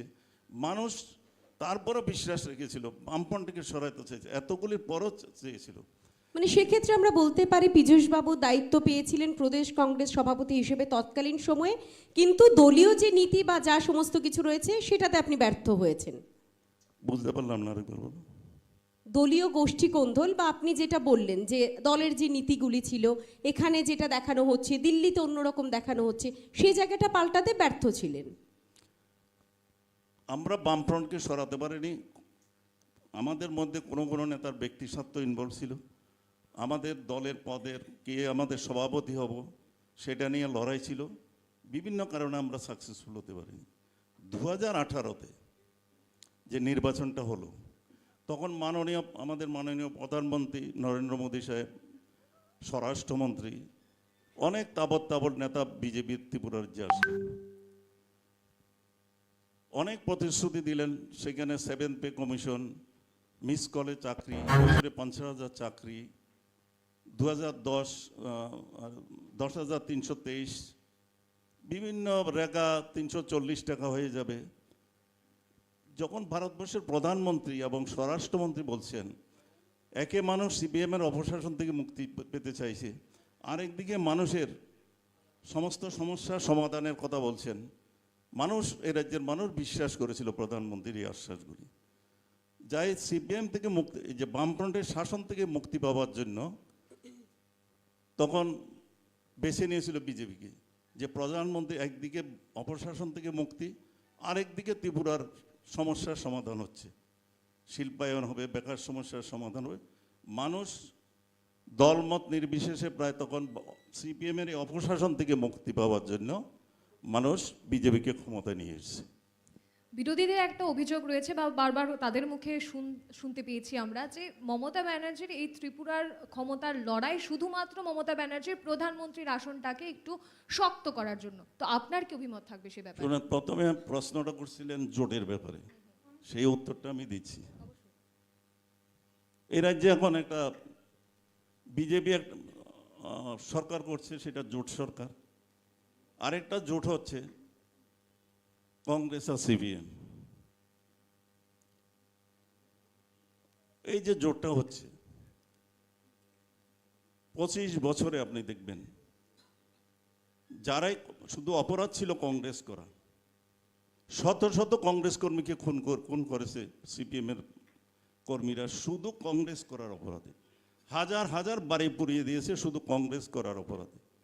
চাকরি বাহিনী কংগ্রেস করার অপরাধে। আমি বিলোনিয়া সাব ডিভিশন থেকে আসছি। প্রতিটা নির্বাচনের রেজাল্ট ঘোষণার পরে বিলোনিয়া সাব ডিভিশনে 3 থেকে 3,500 ছেলে বাংলাদেশে চলে যেত, 2.5-3 বছর পর ফিরত। কেউ আসামে, এখনও কেউ আসামে গেছে, ফিরেও আসেনি। এভাবে কত এমএলএ খুন হলো, প্রধান খুন হলো, ইলেক্টেড প্রধান, কত কংগ্রেস নেতা খুন হলো। সেটা বলতে গেলে আমার বিলোনিয়া ডিস্ট্রিক্টে শুধু কংগ্রেস করার জন্য 73 জন কংগ্রেস কর্মী খুন হয়েছে। এবং এই যে জোটের কথা বলছেন আজকে আমাদের মাননীয় বিধায়ক সুদীপ রায় বর্মন, উনি কংগ্রেস ছাড়লেন শুধু সিপিএমের সঙ্গে কংগ্রেসের সখ্যতার কথা বলে, যে এই সিপিএম সরকারকে রাখা, এই দলটাকে এটা বিপজ্জনক দেশের জন্য। এটা আমার কথা নয়, মাননীয় সদস্য সুদীপ রায় বর্মনের কথা। এটা ত্রিপুরার জন্য বিপজ্জনক, দেশের জন্য বিপজ্জনক। কংগ্রেসে থাকলে আমি এটাকে হটাতে পারবো না। আমি বিজেপিতে যাচ্ছি সিপিএমের অপশাসন থেকে মুক্তি পাওয়ার জন্য। উনি বিজেপিতে গেলেন, নির্বাচিত হলেন। 4 বছরের মাথায় ওনার মনে হলো বিজেপিতে থেকে কিছু করা যাবে না, উনি আসলেন। এখন উনি বলছেন আবার সিপিএমকে সঙ্গে নিয়ে আঘাত করা, কিন্তু উনি ভুলে গেছেন এই যে কালকে বিশাল করে গেছেন। মানুষ নিশ্চয়ই জিজ্ঞেস করবেন, এই যে পরিমল শাহ দিনের বেলায় রাস্তায় বিএসসিতে যাচ্ছে ইলেকশনে পার্টিসিপেট করতে, বিএসসির চেয়ারম্যান কে হবে, রাস্তায় আটকে, বাস দিয়ে আটকে ওখানে কুপিয়ে মারা হলো। এরকম অসংখ্য ঘটনা। জোট হবে মানুষের মঙ্গলের জন্য। এই জোট ব্যক্তিগত স্বার্থ, দেশের বা দলের কোনো সম্পর্ক নেই জোটের সঙ্গে। এই যে জোট হচ্ছে, সুতরাং জোট হবে যদি মনে করি যে এটা মানুষের মঙ্গলের জন্য জোট, তখন জোট হবে। কারণ এই জোট না সিপিএমও বলেছে, কংগ্রেসের 1988 থেকে 1993 যে সরকারটা ছিল, এটা কালো দিন, গুন্ডারাজ, দর্শন, এটার পতন ঘটাতে হবে। নিপেন চক্রবর্তী কংগ্রেসকে হটানোর জন্য বিবেক ভোটের ডাক দিয়েছিলেন। দু দলের এলো পজিশন। এখন তারা বলছে আমরা বিজেপির বিরুদ্ধে একসঙ্গে লড়াই করব। এটা কোনো জোট না, এটা কয়েকজন ব্যক্তির জোট। নিচের তলার কোনো সমর্থন নেই। এবং আমি তৃণমূল কংগ্রেসের সভাপতি হিসেবে বলছি, প্রত্যেক দিন তৃণমূল এবং কংগ্রেস ছেড়ে, কংগ্রেস এবং সিপিএম ছেড়ে তৃণমূলে যোগ দিচ্ছি। আমি এখনও যাব অফিসে, শান্তির বাজারের একদল কংগ্রেস লোক এসছে, সমর্থক এসছে, ওরা জয়েন করার জন্য বসে আছে। এখান থেকে সরো এখানে চলো। বিলোনিয়াতে আমি এদিকে গেছিলাম, বিশাল সংখ্যক সিপিএম পরিবার কংগ্রেসে জয়েন করছে। এটা হচ্ছে চিত্র। এটা জোট বললে ভুল হবে, এটা 2-3 জনের জোট, নিচু তোলার। সিপিএমের লোক, সিপিএমেরও 8 বছরের শাসন সম্পর্কে, কংগ্রেস সম্পর্কে যা বলেছিল, তারাও এই জোটকে সমর্থন করছে কিনা। কিন্তু কংগ্রেসে আমি ছিলাম ছাত্র জীবন থেকে কংগ্রেসে, সুতরাং আমি সবাইকে চিনি।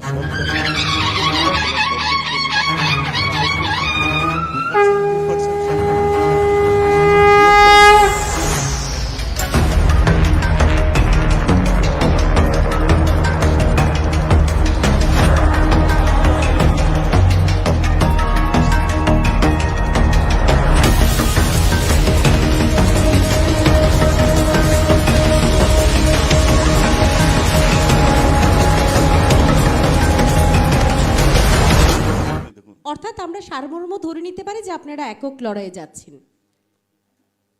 একক লড়াই যাওয়ার মতন পজিশন তো আমাদের আছে, তবে আমাদের সঙ্গে কংগ্রেস সিপিএম বলছি না, অন্য কেউ কথা বলছে,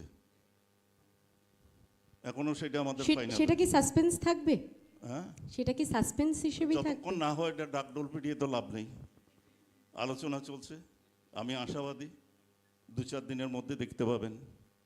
পীযূষবাবু, অনেকেই বলছেন যারা রাজনৈতিক বিশেষজ্ঞরা রয়েছেন তাদের মতে গুজরাটে যেরকম আমরা দেখেছি আম আদমি পার্টি, অনেকেই বলছেন সেদিকে যে আম আদমি পার্টি বিজেপির বি টিম হয়ে কাজ করছিল, রাজ্য তৃণমূল কংগ্রেস একইভাবে বিজেপির বি টিম হয়ে কাজ করছে, সেদিকে আপনার কি মন্তব্য থাকবে বা আপনার কি ক্লারিফিকেশন থাকবে? খুব ভালো কথা বলেছে। মানুষ বলছে না, এটা কোনো দলের নেতারা বলছে, সুবিধা মতন কথা বলে। পশ্চিমবঙ্গে তৃণমূলের নেতৃত্বে 3য়বারের মতন সরকার হয়েছে। আগেরটা বাদ দিলাম, এই যে গত নির্বাচন হলো, কংগ্রেস এবং সিপিএম জানতো আমরা একটা সিটও জিততে পারবো না। ওদের প্রধান লক্ষ্য ছিল কি? তৃণমূলকে হটানো, পরাজিত করতে হবে, মমতাকে ক্ষমতাচ্যুত করতে হবে। তাহলে কে ক্ষমতায় আসবে? কংগ্রেস সিপিএমের তো কোনো চান্স নেই। নাকি ওরা বুঝতো না? ওরা জানতো তৃণমূলকে হটাতে পারলে বিজেপি ক্ষমতায় আসবে।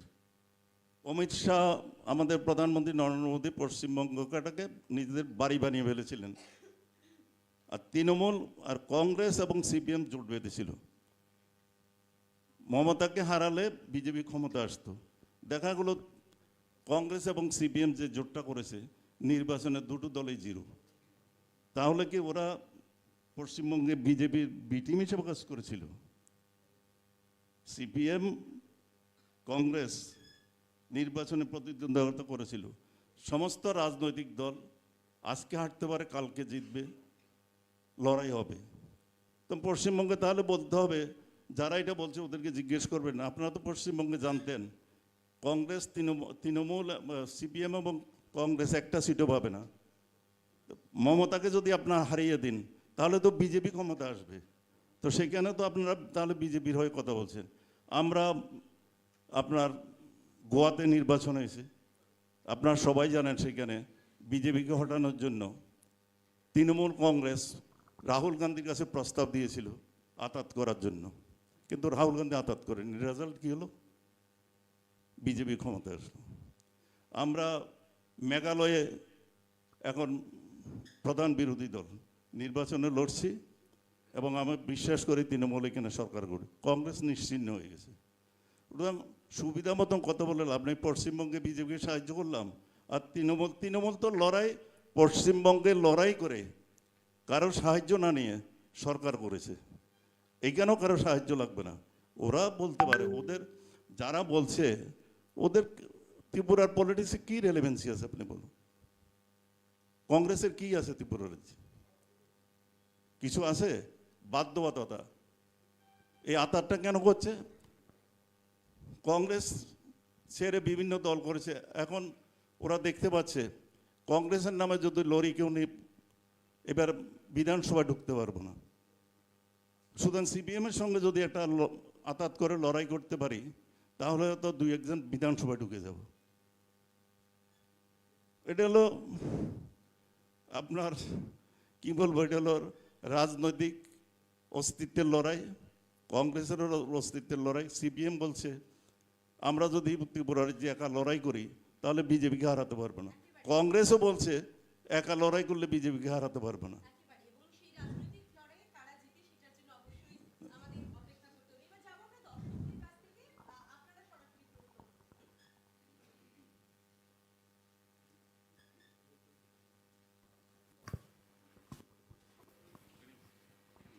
আমরা এবার সরাসরি দর্শকদের কাছ থেকে প্রশ্ন নেব।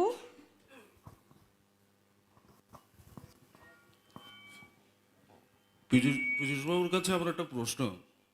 আপনি তো বললেন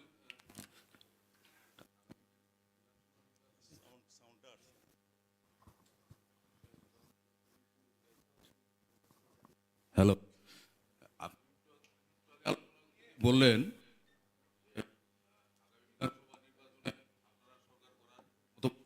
আছেন। তো আমার দুটো প্রশ্ন আপনার কাছে। প্রথম প্রশ্নটা হলো, আপনি দায়িত্ব পেয়েছেন কিছুদিন হয়েছে মাত্র, 1.5 মাস হয়েছে। তার আগে অন্য ব্যক্তি দায়িত্বে ছিলেন। তৃণমূলে সারা ত্রিপুরা রাজ্যে বুথ লেভেলে বা ব্লক লেভেলে কমিটি কি আছে বা কর্মী আছে কিনা সব বুথে ত্রিপুরা রাজ্যে? আপনাকে আমি বলি, কর্মীও আছে আমাদের অলরেডি। এখন পর্যন্ত সমস্ত রিপোর্ট নিয়ে আমাদের 41টা সিটে প্রতিদ্বন্দ্বিতা করার মতো ক্যান্ডিডেট সিলেক্ট হয়ে গেছে, অফিসিয়ালি 2 দিনের মধ্যে পেয়ে যাবে। এটা তো ত্রিপুরা পিপুলস পার্টিও 31টা সিটে প্রার্থী দিচ্ছে। আমি সাংগঠনিক বিষয়টা আপনার থেকে জানছি। বিষয় আপনি গত মিউনিসিপ্যাল ইলেকশন হয়েছে, তো সেটাই আপনার জবাব। আমরা আমবাসাতেও জিতেছি, আমি তৃণমূলে ছিলেন না, তৃণমূল আমবাসাতেও জিতেছি। তারপরেও তো আপনার বাই ইলেকশনে আপনার একটা তো পরাজয় হয়েছে, তার মানে এই কথা নয় যারা ছিল তারা তৃণমূল ছেড়ে চলে গেছে। না, তার 2% এসে পড়েছে না ইয়েতে বাই ইলেকশনে। না, বাই ইলেকশনে নেমেছে, তার মানে এই নয় যে সবাই পালিয়ে গেছে, তৃণমূল ছেড়ে চলে গেছে। হ্যাঁ, সেটব্যাক এসেছিল, কিন্তু এটা তো প্রমাণ। আমি একবার বললাম সুধীর রঞ্জন মজুমদারের সময় তৃণমূলকে কীভাবে গ্রহণ করেছিল, তারপরে অনেক লড়াই হয়েছে। তারপরে রিসেন্ট আপনার মিউনিসিপ্যাল ইলেকশন, সারা ত্রিপুরার যে লড়াই তো বিজেপির সঙ্গে তৃণমূলের হয়েছে। না, এটা তো আপনি, সুতরাং এটাকে এইভাবে ছোট করে দেখলে হবে না। একটা নির্বাচনে হেরে যাওয়া, সেটার জন্য এই পার্টিটা মুছে গেছে। আম আদমি পার্টি বা অন্য পার্টির তুলনা করছেন, এটা অনেকে করেছিল। মমতা যখন কংগ্রেস ছেড়ে এসেছিল একজন একা লড়াই করে, কিছুই ছিল না তৃণমূলের চিহ্ন, প্রথমে কিন্তু 7 জন এমপি জিতে গেছিল 1 মাসের মধ্যে। আমার দ্বিতীয় যে প্রশ্নটা, যদি আপনারা ত্রিপুরায় সরকার করতে পারেন, তাহলে মুখ্যমন্ত্রী হিসেবে কার ফেস আপনারা সামনে রাখবেন? সেটা নিশ্চয় দল বলবে কার ফেস সামনে থাকবে। বা নির্বাচনী প্রচারে চিফ মিনিস্টার হিসাবে, যেরকম ওয়েস্ট বেঙ্গলে মমতা ব্যানার্জিকে চিফ মিনিস্টার সামনে রেখে সামনে রেখে লড়াই করেছে তৃণমূল, ত্রিপুরা রাজ্যে যখন আপনারা বিধানসভা নির্বাচনে প্রতিদ্বন্দ্বিতা করবেন, আমাদের চিফ মিনিস্টারও ফেসটা কার হতে পারে? হবে, সেটা প্রকাশ্য আসবে, বলবে যখন সময় আসবে, সময় জানতে পারবে। এখন আপনার সবাইকে অপছন্দ হলে তো হবে না। আমি দৌড়ে নেই, আপনি কি আমাকে অপছন্দ হয় নাকি? পীযূষবাবুর কাছে আমার একটা প্রশ্ন অনেকক্ষণ ধরে মাথায় ঘুরঘুর করছে, যে সেটা হলো, আপনি বলেছেন যে এর আগে তৃণমূলে যারা নেতৃত্ব দিয়েছে ত্রিপুরায়, তারা তাদের দায়িত্ব পালন করেনি বা তারা ব্যর্থ হয়েছে। আমি এই কথা বলিনি। আপনার কথার ইঙ্গিতটা ছিল এখানে যারা দায়িত্ব পালন করেছে তারা সঠিকভাবে সেটা করেনি, অথবা পশ্চিমবঙ্গ থেকে যে নেতৃত্বরা বারবার আসার যে মানুষকে যে জানিয়েছে ওরা আসেনি। তো এখন আমার প্রশ্ন সেটা হচ্ছে কি, তৃণমূল কি সেই দল যেই দল হচ্ছে বিভিন্ন রাজনৈতিক দলে যখন ব্যর্থ হয়ে গিয়ে সেই পাত্র যেখানে গিয়ে তার রাজনৈতিক অস্তিত্ব টিকিয়ে রাখার ইচ্ছা প্রকাশ করে, বর্তমানেও সেটা কি সেই অবস্থায়? সেটা আমার প্রশ্ন। শুনুন, যারা নিজেদেরকে অন্য দলে, যারা তৃণমূল ছাড়া অন্য দলে আছে, তারা যখন বুঝতে পারে যে এই দলে আমার কিছু করতে পারবো না, তৃণমূলেই একমাত্র বর্ষাস্থল, সেটা হবেই, সেটা কালের নিয়মেই হবে। সেই ভরসা তো এখন পর্যন্ত দেখাতে পারেনি ত্রিপুরা। আপনি বারবার বলেছেন যে তৃণমূল হচ্ছে সেই দল যেখানে ত্রিপুরাতে ভরসা দেখাবে, কিন্তু এখন পর্যন্ত পশ্চিমবঙ্গে দেখিয়েছে, কিন্তু ত্রিপুরাতে তা এখনও দেখাতে পারেনি। এটা তো তার কারণটা কি? আপনি এখানেই ভুল করছেন। আমি বলেছি সুধীর রঞ্জন মজুমদার তৃণমূল হয়ে লোকসভায় প্রতিদ্বন্দ্বিতা করেছিল, প্রায় জয়ের কাছাকাছি চলে গিয়েছিল। তারপরে মিউনিসিপ্যাল ইলেকশন হয়েছে, সেইখানে আপনারা জানেন ত্রিপুরার যে ভোটটা কি হয়েছে, এখানে যারা আছে সবাই জানে, প্রার্থীও ভোট দিতে পারেনি। আমার জানা মতো এই পুরসভা মানে মিউনিসিপ্যালিটি কর্পোরেশনে যে যারা প্রার্থী হয়েছে তাদের অধিকাংশই এখন অন্যান্য দলে চলে গেছে। তারা সুযোগ সন্ধানী হিসাবে তৃণমূলে এসেছিল। সেই জন্য আমি বলছি, সুযোগ সন্ধানীরা তৃণমূলে সেই পাত্রের মধ্যে আসা থাকার জন্য, নিজেদের রাজনৈতিক অস্তিত্ব টিকিয়ে রাখার জন্য কয়েকদিনের জন্য আসে, কিন্তু ত্রিপুরাতে তাদের ভবিষ্যৎ কোথায়? শুনুন, ওইটাও আপনি আরেকটা ভালো কথা বলেছেন। বিজেপি দলের ভোট ছিল 2%-এর নিচে। এইরকম লোক নিয়েই তো ত্রিপুরার যে বিজেপি ক্ষমতায় এসেছে, ওরা আবার ওখান ছেড়ে চলে যাচ্ছে। তাহলে এবার বুঝতে পারেন বিজেপির অবস্থাটা এখন বাস্তবে কি আছে। আমার যতটুকু জানা আছে, আপনি যখন লোকসভা ইলেকশনে তৃণমূলের এগেস্টে সুধীরবাবুর এগেস্টে দাঁড়িয়েছিলেন, সেই সময় পূর্ব আসনে বিজেপি 27% ভোট ছিল, এবং তার আগে 98-এ জিষ্ণু দেববর্মা যখন দাঁড়িয়েছিলেন তখন 29% ভোট ছিল। ফলে বাজারে যে প্রচলিত কথা আছে 1%, 1.5%, সেটা সঠিক তথ্য নয়। এই যে আপনার কথায় আপনি এবার উত্তর দিচ্ছেন, কিছুক্ষণ আগে বললেন একবার তৃণমূল এই হয় আরেকবার নিচে নেমে যায়। আপনার দলের 2018-তে যখন নির্বাচন এসেছেন আপনার দলের ভোটের পার্সেন্টেজ ছিল কিন্তু 2%। জনগণ তার উপর আস্থা করেছে, আস্থা করেছে, ভারতীয় জনতা পার্টির উপর, নরেন্দ্র মোদীর উপর নিশ্চয়ই আস্থা করেছে। এটা আস্থা মানে বললাম তো, যারা বিভিন্ন দল থেকে ছেড়ে গিয়ে আপনাকে সমৃদ্ধ করেছিল, আর নরেন্দ্র মোদী সাহেবের মিথ্যা প্রতিশ্রুতির জন্য। মানে একটা জিনিস মনে রাখবেন, ভারতবর্ষের মানুষ আর যার কথায় বিশ্বাস করুক না করুক, ভারতবর্ষের মানুষ এখনও মনে করে, আর যে মিথ্যা কথা বলুক, ভারতবর্ষের প্রধানমন্ত্রী অন্তপক্ষে মাইকে দাঁড়িয়ে প্রেস কনফারেন্সে মিথ্যা কথা বলেন না। যেহেতু নরেন্দ্র মোদী সাহেব প্রধানমন্ত্রী হিসেবে কথা বলেছেন, সেই জন্য মানুষ বিশ্বাস করেছিল, ভোট দিয়েছিল। এখন কি হয়েছে, আপনার 299-র মধ্যে একটা প্রতিশ্রুতি তো বিজেপি পালন করেনি। আমরা অনুষ্ঠানের একেবারে শেষ প্রান্তে, অডিয়েন্স থেকে আমরা জাস্ট আর একটি প্রশ্ন নিতে পারবো, একেবারে শেষ প্রান্তে। আমরা মাইকটা একটু ওই দিকটাই পৌঁছতে হবে। হ্যালো, হ্যাঁ বলুন। আমরা এদিক থেকে একটা প্রশ্ন নিয়ে নিচ্ছি, তারপর আসছি আপনার এখানে, বলুন। না, আমরা পেছন থেকে একটা প্রশ্ন নিচ্ছি, তারপর আসছি আপনার কাছে। পীযূষ বাবুর কাছে আমার একটা প্রশ্ন। আপনি আপনার আলোচনায় বলেছেন যে ফ্রি অ্যান্ড ফেয়ার ইলেকশন হয়নি মিউনিসিপ্যাল ইলেকশনে, কিন্তু লাস্ট পঞ্চায়েত ইলেকশন ওয়েস্ট বেঙ্গলে আমরা দেখলাম যে ভোটের বাক্স অনেক জলাশয়ের মধ্যে, বা যারা প্রার্থী হয়েছেন বিরোধী দলের ওয়েস্ট বেঙ্গলে, তাদের জোর করে হয় নমিনেশন উইথড্র করতে বাধ্য করা হয়েছে, আর না হয় ওনাদের দৈহিকভাবে আক্রমণ করা হয়েছে। সেই কালচারটা কি আমাদের এখানে, যদি তৃণমূলের সরকার প্রতিষ্ঠিত হয়, এই কালচারটা কি আমাদের এখানে থাকবে? আর আরেকটা প্রশ্ন হচ্ছে, একটাই প্রশ্ন নিচ্ছে, সময় একেবারে কম। না, ছোট্ট, জাস্ট করাপশন নিয়ে আপনি কি বলবেন? কারণ আমরা ওয়েস্ট বেঙ্গলে দেখতে পাচ্ছি নারদা কেলেঙ্কারিতে তৃণমূলের অনেক নেতা জেলে গেছেন, গরু পাচার কাণ্ডে অনেক নেতা জেলে গেছেন। এই বিষয়টা আপনি কিভাবে বলবেন? পীযূষবাবু, আমরা উত্তরটা একেবারে সংক্ষেপে নেব। করাপশনের উত্তরটা আমি দিচ্ছি। তৃণমূলের সরকার হলে সে যে দলেরই হোক, যত বড় নেতাই হোক, তার জায়গা হবে জেলে। আর আপনি বলেছেন পঞ্চায়েতের ইলেকশন, পঞ্চায়েতের ইলেকশন এখানে তো 96% সিট আপনার ত্রিপুরা রাজ্যে বিনা প্রতিদ্বন্দ্বিতা জিতে গেছে। কাউকে ভোট দিতে দিয়েছে, কাউকে নমিনেশন ফাইল করতে দিয়েছে। হোয়াট ইজ দ্য ত্রিপুরা রাজ্যের 96% সিটে বিরোধীরা নমিনেশন জমা দিতে পারেনি। ওয়েস্ট বেঙ্গলের কথা বলছি, ওয়েস্ট বেঙ্গল কথা তো আর আমি বলতে পারবো না, আপনি এখান থেকে বলছেন। ওয়েস্ট বেঙ্গলের কি কালচার আমি জানি না, ত্রিপুরা রাজ্যে এই কালচার তো প্রমাণিত।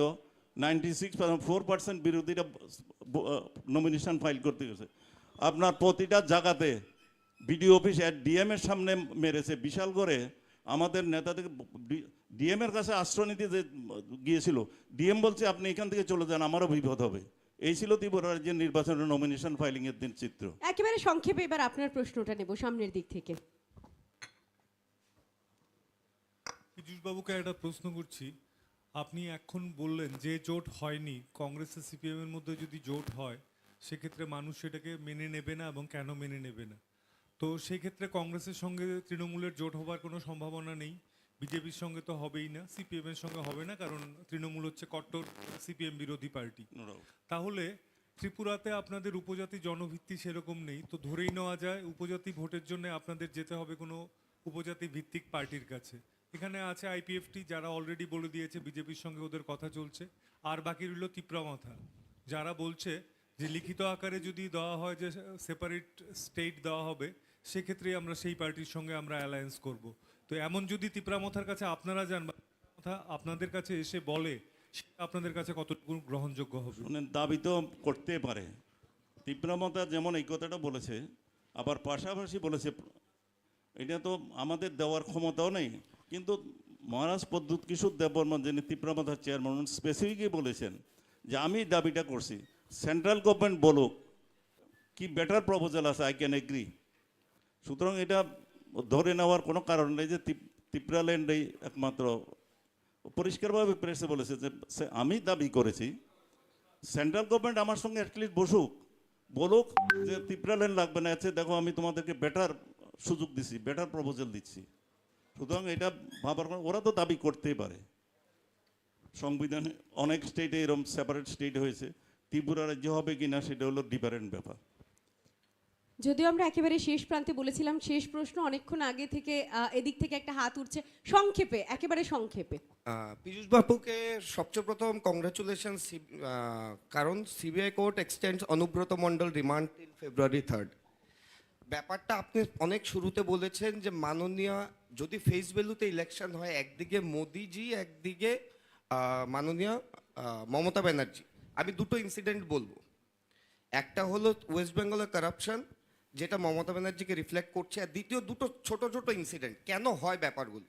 ওয়েস্ট বেঙ্গল টেক্সট বুকের মধ্যে আজাদ কাশ্মীরকে মাইক করানোর জন্য একটা কোয়েশ্চেন এসেছে, খুব হাইপ চলছে। আজকেই মাননীয় Mamata Banerjee Madhushree scholarship only for minority launch করেছে। একদিকে কারাপশন, একদিকে মাইনরিটি ফেভারিজম। যদি ফেস ভ্যালুতে ইলেকশনটা হয় তাহলে মমতা ব্যানার্জি আর মোদির কম্প্যারিজনটা, উনি একদম স্ট্রাকচারটা নিজেকে ফেস ভ্যালুতে মাইনরিটি এবং এই কারাপশনের সঙ্গে জড়িত, তো এটাকে যদি উনি ফিল্টার না করেন তাহলে তো ত্রিপুরা আর ওয়েস্ট বেঙ্গলের ডিফারেন্সটা আছে পলিটিক্যাল। আপনাকে কে বলেছে মমতা ব্যানার্জি শুধু মাইনরিটিকে সমর্থন করবে, মাইনরিটি অন্যরা মমতা ব্যানার্জিকে সমর্থন করে না? আপনার এই মাথায় এটা এলো কোত্থেকে? আর করাপশন, সর্বত্রই করাপশন। মমতা করাপশন যারা করেছে মমতা তাদেরকে দল থেকে বের করে দিয়েছে। মানুষ, ওয়েস্ট বেঙ্গলের মানুষ মমতাকে বিশ্বাস করে, সাধারণ মানুষের জন্য কাজ করে, কথা যা দেয় সেটা রক্ষা করে। বারে বারে মমতাকে হাঁটানোর জন্য সমস্ত বিরোধী দল এক হয়েছে, গত নির্বাচনেও এক হয়েছে, মানুষ কিন্তু মমতাকে আশীর্বাদ করেছে। পীযূষ বাবু, সময়ের হাতে যেহেতু আমরা বাধা, একেবারে শেষ প্রশ্ন, একটা শব্দে উত্তর চাইবো, আপনারা কি 60টি আসনে প্রতিদ্বন্দ্বিতা করবেন? সেটা নির্ভর করবে আমাদের জোট সঙ্গী কোনো জোট হয় কিনা তার উপরে। আপনি কোন কেন্দ্রটা বেছে নিচ্ছেন? সেটা আপনারা সময় দেখবেন আমি কোনো কেন্দ্র বেছে নিয়েছি কিনা। ধন্যবাদ যারা প্রশ্ন করেছেন, এবং সেই সঙ্গে ধন্যবাদ যিনি আমাদের সঙ্গে অতিথি ছিল পীযূষ কান্তি বিশ্বাস মহোদয়কে। আমরা প্রথম পর্বের যে অনুষ্ঠানটি ছিল বা আলোচনাটি ছিল আমরা এখানেই শেষ করছি। পরবর্তীতে আমাদের সঙ্গে আমাদের দুই সহকর্মী এবং সেই সঙ্গে থাকছেন সিপিআইএমের সম্পাদক জিতেন্দ্র চৌধুরী মহোদয়। আপনাদের বলবো খানিকটা অপেক্ষা করার জন্য, সেই সঙ্গে মঞ্চটি একটু তৈরি করা হবে। ধন্যবাদ।